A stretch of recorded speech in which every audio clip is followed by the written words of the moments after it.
बिस्मिल्लाहिर्रहमानिर्रहीम अस्सलाम वालेकुम। आज हम इस वीडियो में प्रोग्राम बनाने जा रहे हैं जो किसी भी नंबर की बाइनरी फाइंड करेगा। किसी भी नंबर से मुराद ये है कि हम डेसिमल नंबर की बाइनरी जनरेट करेंगे या डेसिमल नंबर को बाइनरी में कन्वर्ट करेंगे। तो सबसे पहले हम देख लेते हैं कि हम बाइनरी कैलकुलेट किस तरह करते हैं। आई होप कि आपको बाइनरी का पता तो होगा कि बाइनरी होती क्या है। तो मैं डायरेक्टली बताने जा रहा हूँ कि बाइनरी हम कैलकुलेट किस तरह करते हैं। तो सबसे पहले हम देख लेते हैं। तो फ़र्ज़ करें हमारे पास एक नंबर है 11। हमने इसकी बाइनरी फाइंड करनी है। ठीक है, हमारे पास नंबर है 11। अब हमने इसकी बाइनरी फाइंड करनी है। तो हम करेंगे क्या, हम इस 11 को रिपीटेडली 2 से डिवाइड करते जाएंगे। ठीक है, तो 2 से डिवाइड करेंगे, आंसर हमारे पास आया 5।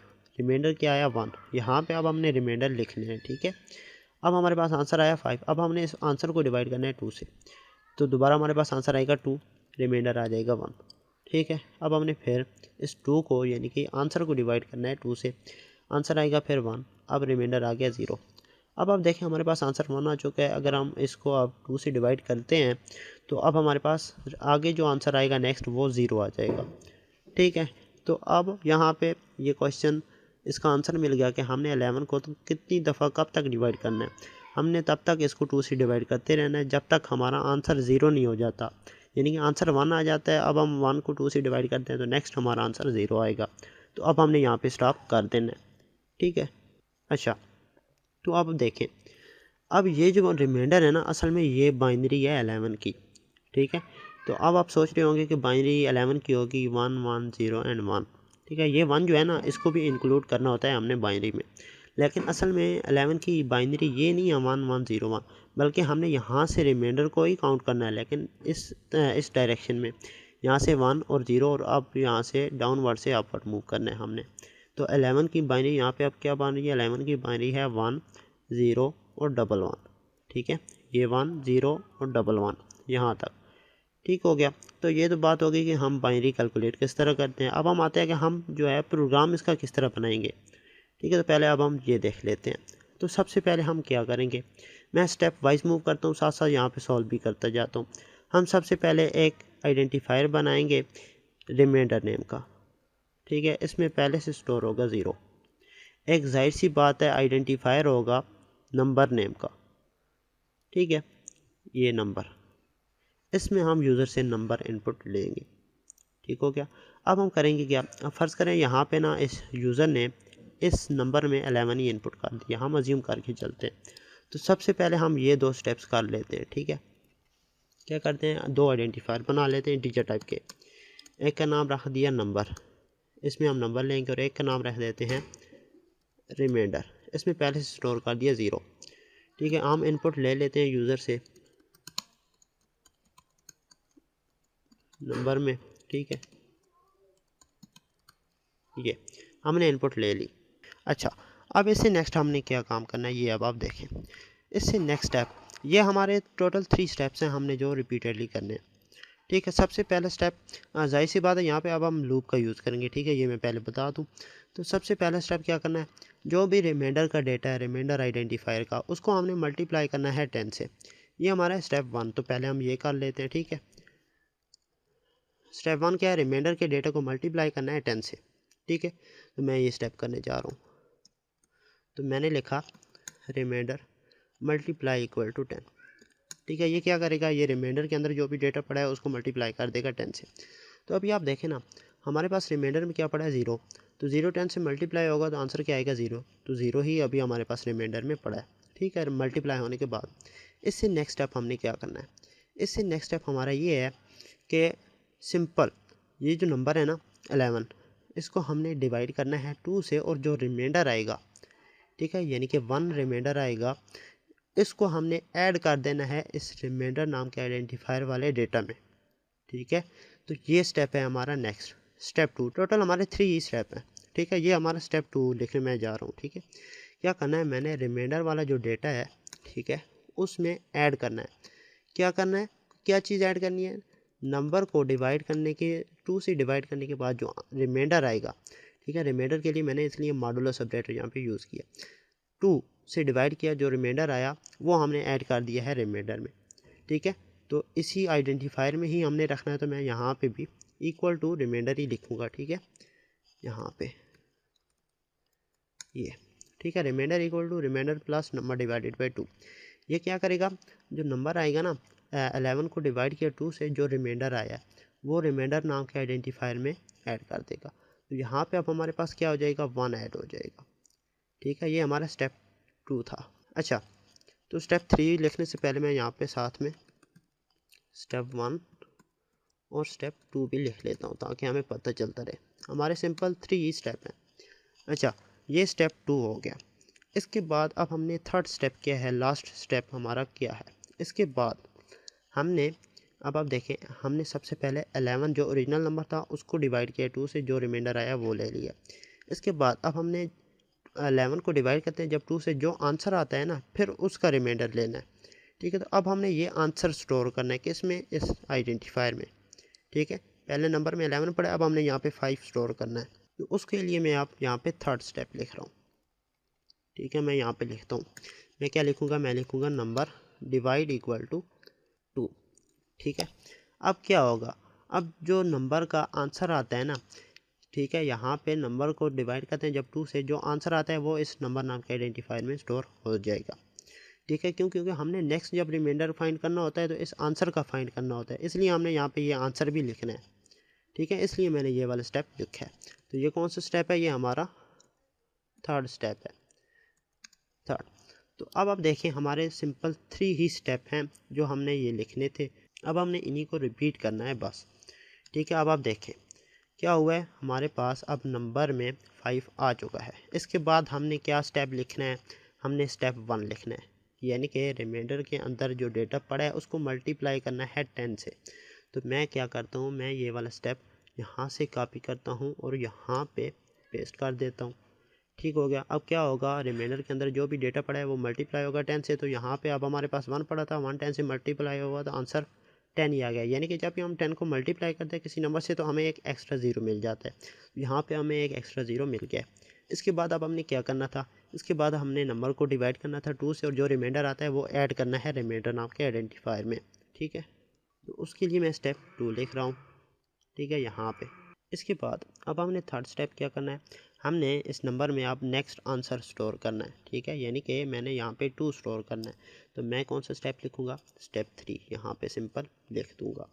अब हमारे पास क्या हो चुका है, नंबर में हमारे पास क्या आ गया, 2 आ गए, सिंपल। बस इसके बाद क्या करना है, हमने दोबारा से वही स्टेप रिपीट करना है। अच्छा, यहाँ पे हमने 1 ऐड किया था क्योंकि यहाँ पे 5 से डिवाइड किया था, तो 1 यहाँ पे ऐड होना चाहिए। अब हमारे पास 10 नहीं बल्कि यहाँ पे 11 पड़ा है, ठीक है।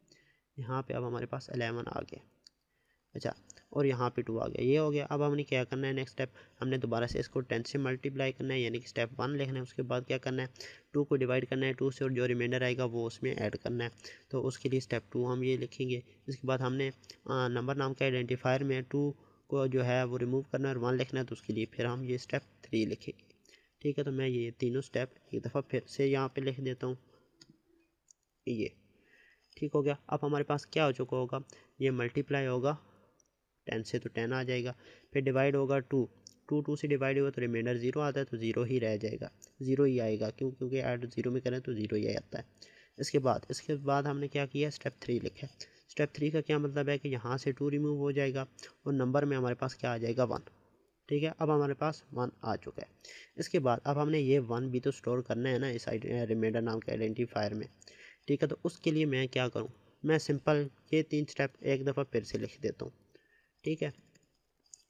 क्यों लिखें ये अभी आपको क्लियर होगा जब हम इसको लूप के अंदर लिखेंगे, ठीक है। अब आप देखें हमारे पास क्या हुआ, जो रिमाइंडर नाम का डेटा था यहाँ पे रिमाइंडर नाम का डेटा, रिमाइंडर नेम के आइडेंटिफायर के अंदर जो डेटा पड़ा है वो रिमाइंडर मल्टीप्लाई होगा 10 से, हमारे पास एक एक्स्ट्रा 0 आ जाएगा, 1100 हो जाएगा।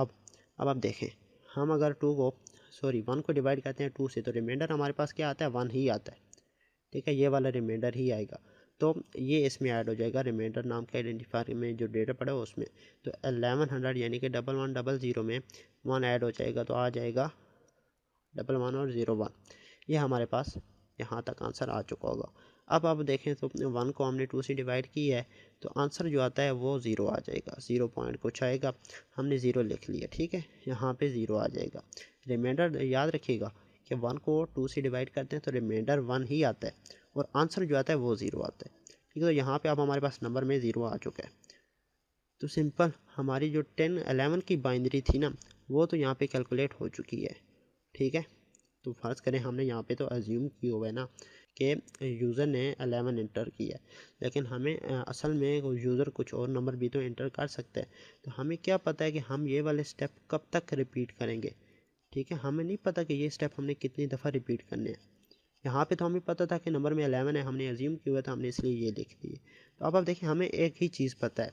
क्या पता है? हमने ये स्टेप उस वक्त तक रिपीट करने हैं जब तक नंबर में 0 नहीं आ जाता। ये बात हमें पता है। तो अब यहाँ पे रिपीटेशन है और हमें कंडीशन पता है, तो हम क्या करते हैं, हम इन सारे स्टेप्स को लूप के अंदर लिख लेते हैं। कौन से स्टेप? जो स्टेप रिपीट हो रहे हैं 1 2 और 3, यहाँ पे सिंपल ये सारे स्टेप रिपीट हो रहे हैं। मैं इन सारों को रिमूव कर देता हूँ, यहाँ पे सिर्फ ये रहने देता हूँ। तो हम यहाँ पे इसको रिमूव कर देते हैं जी। हम यहाँ से इसको भी क्लियर कर लेते हैं ताकि हमें समझ आ सके जी। अच्छा, अब आप देखें, मैं इसको यहाँ पे लूप में कन्वर्ट करने जा रहा हूँ। तो मैं वाइल लूप यूज़ कर लेता हूँ, कोई भी लूप हम यूज़ कर सकते हैं। कंडीशन क्या है हमारी कि जब तक हमारे नंबर में 0 नहीं आ जाता तब तक ये वाले स्टेप्स रिपीट होने चाहिए। ठीक है। हमने सिंपल ये कंडीशन लगा दी है यहाँ पे। अब हमारे स्टेप उस वक्त तक रिपीट होते जाएंगे जब तक हमारे नंबर में 0 नहीं आ जाता। तो अब ये सिर्फ 11 के लिए कोड नहीं है, ये हमारे किसी भी नंबर के लिए बाइनरी जो है कैलकुलेट कर रहा है। अच्छा, अब आप देखें, हमने बात की थी कि ये जो नंबर हैं, ये जो रिमाइंडर है, हमने इस ऑर्डर में स्टोर नहीं करने। बाइनरी तो यही है, लेकिन ये रिवर्स ऑर्डर में लिखी हुई है। हमने इन नंबर को, इस बाइनरी को रिवर्स ऑर्डर में लिखना है। यहाँ पे देखें 1 0 1 1, हमने ये बात की थी कि ये बाइनरी है 11 की, तो हमने इस तरह लिखना है। ठीक है। हमने सिंपल इस तरह से नहीं लिख देना। ये अब अगर हम डिस्प्ले कराएं तो हमें ये वाला डिस्प्ले आंसर होगा, लेकिन हमने ये डिस्प्ले कराना है। तो मैं क्या करता हूँ, अब देखें यहाँ पे रिमाइंडर में जो भी चीज़ें पड़ी हैं ना, मैं इनको रिवर्स कर देता हूँ। ठीक है। इसको, ये नंबर है, इसको मैं रिवर्स कर देता हूँ सिंपल। ठीक है। तो उसके लिए भी हम कोड लिख लेते हैं। तो अब आप देखें, अगर आपको कोड नंबर को रिवर्स करना आता है तो बात ठीक है, लेकिन अगर आपको नहीं पता कि नंबर को रिवर्स किस तरह करते हैं तो मैं रेकमेंड करूँगा कि आप मेरी वीडियो देख लें। इसी चैनल पे ही मौजूद है कि हम नंबर को, किसी भी नंबर को रिवर्स किस तरह कर सकते हैं। क्योंकि ये लॉजिक्स बार बार यूज़ होती हैं। किसी भी प्रोग्राम की एक जो लॉजिक है वो किसी भी प्रोग्राम में, हर प्रोग्राम में बल्कि यूज़ होती है। ठीक है। तो मैं यहाँ पे कोड लिखता हूँ, कोशिश करूँगा मैं आपको समझा दूँ फिर भी, लेकिन आपको फिर भी समझ नहीं आती तो आप वो वीडियो लाजमी देखें, क्योंकि उसमें हमने डिटेल से डिस्कस किया हम किसी भी नंबर को रिवर्स किस तरह करते हैं। तो अब हमारे पास रिमाइंडर जो है वो रिवर्स ऑर्डर में स्टोर है, हमने इनको सिंपल रिवर्स करना है। तो मैं पहले रिवर्स कर लेता हूँ। ठीक है। नंबर को मैं अब रिवर्स करने के लिए यहाँ पे कोड लिख रहा हूँ। अच्छा, अब आप देखें, हम जब रिमाइंडर्स को रिवर्स कर चुके होंगे तो असल में वो बाइनरी है। तो मैं यहाँ पे एक आइडेंटिफायर बना लेता हूँ, क्योंकि हमने रिवर्स भी करना है और बाइनरी भी वही है। तो मैंने इसमें पहले से स्टोर कर दिया है 0। ठीक है। क्यों स्टोर किया? ये इसीलिए स्टोर किया कि हमने नंबर को रिवर्स भी करना है। ठीक है। तो रिवर्स करने के लिए हमारे पास 0 स्टोर होना चाहिए। यहाँ पे हम कंडीशन क्या लगा रहे हैं, binary not equal to, sorry, यहाँ पे कंडीशन हमने लगानी है रिमाइंडर नॉट इक्वल टू 0। ठीक है। ये क्या लिख रहा हूँ, मैं रिवर्स करने के लिए कोड लिख रहा हूँ। तो मैं आपको अभी समझाता हूँ, कोशिश करता हूँ कि आपको समझा सकूँ, लेकिन अगर आपको समझ नहीं आती तो मैं फिर से कह रहा हूँ कि आप वो वीडियो लाजमी देखें जिसमें हमने नंबर को रिवर्स करना सीखा है। तो मैं यहाँ पे कोड लिखता हूँ नंबर को रिवर्स करने के लिए जी। तो ये हमने कोड लिख लिया है। ये क्या कर रहा है, ये किसी भी नंबर को रिवर्स करता है। ठीक है। तो ये क्या करेगा, जो बाइनरी हमने स्टोर की है, जो रिमाइंडर, इनको रिवर्स कर देगा। ठीक है। इस तरह हमने स्टोर किए 1 1 और 0 1। अब हमारे जब रिवर्स हो जाएंगे तो आ जाएगा बाइनरी नाम के आइडेंटिफायर में हमारे पास स्टोर हो जाएगा 0 1 0 1 1। ठीक है। तो ये हमारे पास आ जाएगा। अब हमने इसको रिवर्स किस तरह किया है ये भी देख लेते हैं। सबसे पहले रिमाइंडर में लास्ट में डिजिट क्या पड़ा है 1, हमने बाइनरी का डिजिट बनाया है, सॉरी आइडेंटिफायर बनाया, उसमें पहले स्टोर कर दिया 0। क्या किया, बाइनरी के डेटा को पहले मल्टीप्लाई किया 10 से।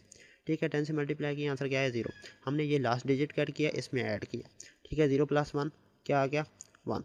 ठीक है। इसके बाद हमने क्या किया, हमने इस डिजिट को रिमूव किया। ठीक है। इसका मतलब ये है, पहले 10 से मल्टीप्लाई किया, फिर लास्ट डिजिट गेट किया और उसको उसमें ऐड कर दिया। इसके बाद लास्ट डिजिट रिमूव करने के लिए हमने ये कोड लिखा है यहाँ पे। ठीक है। इसके बाद हमने क्या किया, वही स्टेप रिपीट किया। क्या किया, बाइनरी में जो भी डेटा पड़ा है उसको मल्टीप्लाई किया 10 से, यहाँ से दोबारा स्टेप रिपीट होगा। इसके बाद ये क्यों, ये मैंने यहाँ पे सेपरेटली नहीं लिखा। अगर आपको पता है कि एक्सप्रेशन किस तरह एवेलुएट होती है या ऑपरेटर प्रेसिडेंस के बारे में पता है तो आई होप कि आपको ये अच्छे से समझ आ जाएगी। तो अब देखें हमने यहाँ पे फिर से 10 से मल्टीप्लाई होगा। इसके बाद हमने क्या किया, लास्ट डिजिट गेट किया। अब 1 नहीं था, अब लास्ट डिजिट है 0, तो ये गेट होगा तो 0 में ऐड होगा तो 0 ही आ जाएगा। इसके बाद हमने क्या किया, दोबारा से लास्ट डिजिट रिमूव किया, यहाँ पे लास्ट डिजिट फिर से रिमूव हो जाएगा। इसके बाद हमने दोबारा से स्टेप रिपीट किया, क्या किया, 10 से मल्टीप्लाई किया जो भी डेटा पड़ा है बाइनरी में। तो बाइनरी में क्या पड़ा है 10, 10 को 10 से मल्टीप्लाई किया तो आंसर आ गया 100। इसके बाद हमने क्या किया, लास्ट डिजिट गेट किया, लास्ट डिजिट क्या है 1, 1 को 100 में ऐड किया तो आंसर आ जाएगा 101। ठीक है 101। इसके बाद हमने लास्ट डिजिट इस स्टेप का यूज़ करते हुए फिर से रिमूव कर दिया और इसी तरह एंड तक ये स्टेप हमने रिपीट किया और यहाँ पे हमारी बाइनरी इस तरह रिवर्स ऑर्डर में स्टोर हो गई है। ठीक है, तो आई होप कि आपको इसकी समझ आ गई होगी जी।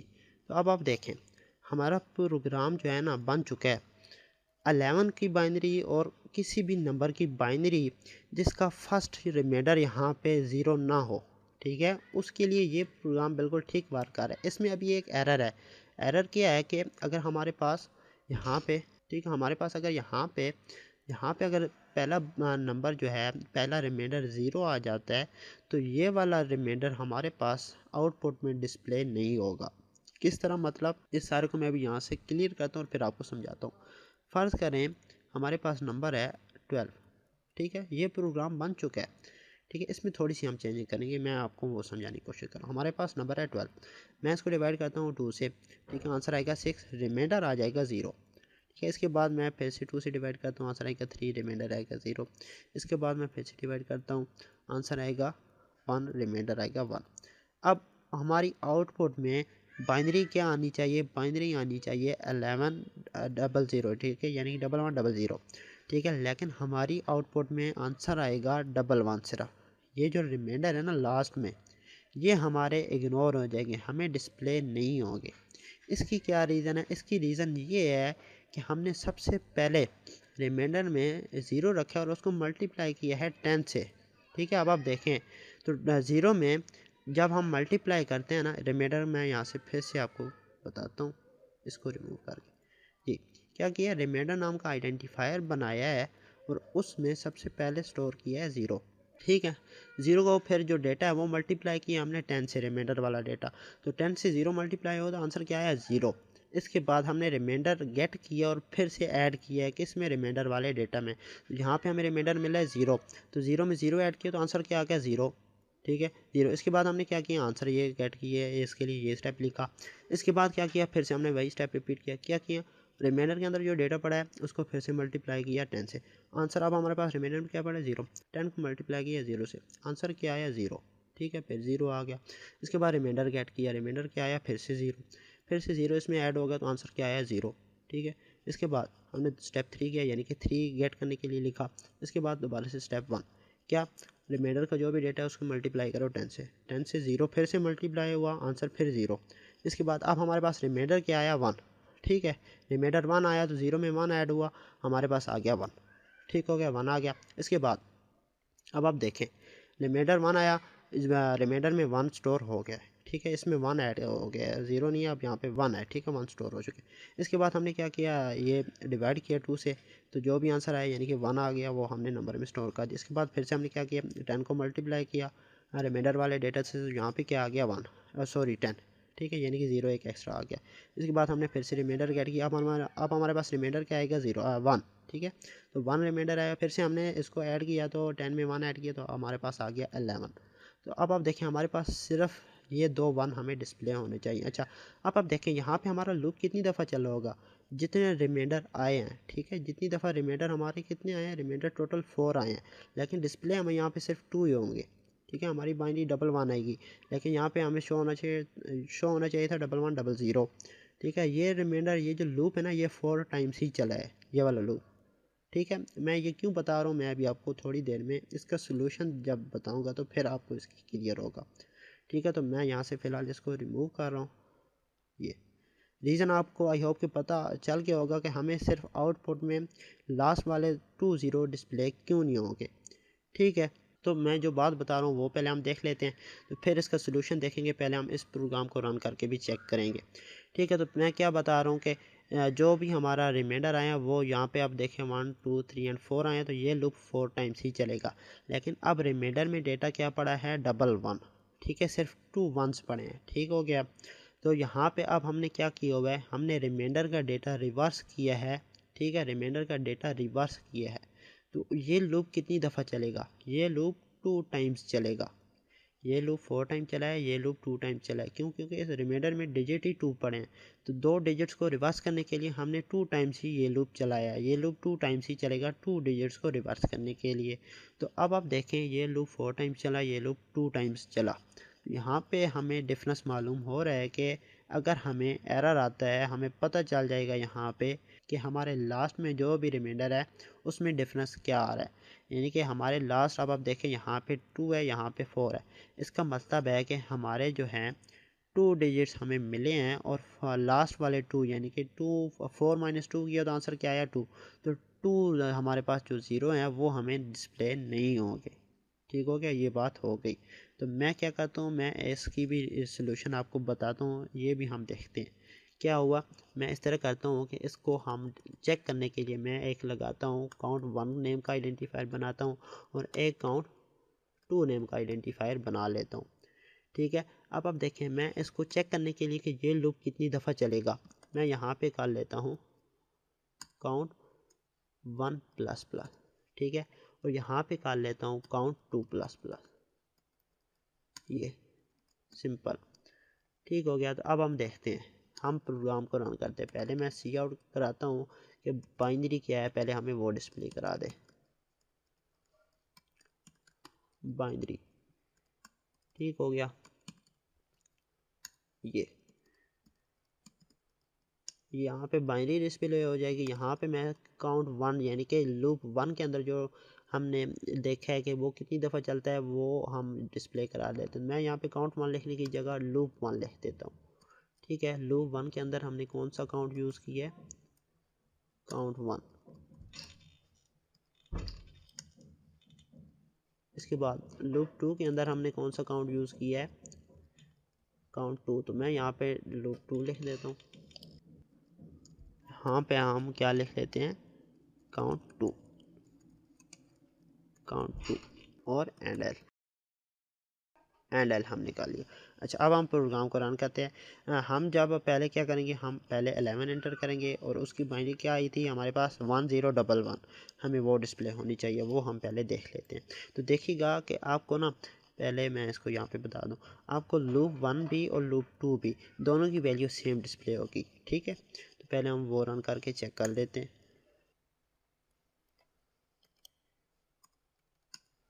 जी, तो हमारी आउटपुट गलत आ रही है, हमारी आउटपुट ठीक नहीं आ रही। हम इसके रीज़न देखते हैं कि हमारी आउटपुट क्यों ठीक नहीं आ रही। हमारी आउटपुट 1011 आनी चाहिए थी। तो हमारी आउटपुट कहाँ पे मिस्टेक है, जी यहाँ पे मिस्टेक है।